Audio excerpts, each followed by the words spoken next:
आणि एकत्र येऊन त्यांचा निषेध तर केलाच, पण उद्याच्याला वेळ पडली तर उपोषणाला सुद्धा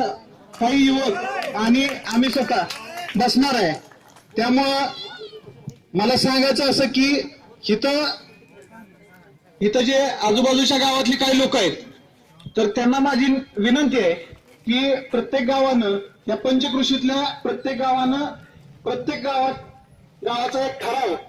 करून आपल्या शासनाला व कलेक्टरला व मुख्यमंत्र्यांना पाठवण्यासाठी विनंती करायची आहे. तो ठराव करून त्याचबरोबर पंचायत समिती आणि सभापतींना माझी विनंती आहे की जिल्हा परिषदचाही ठराव करावा आणि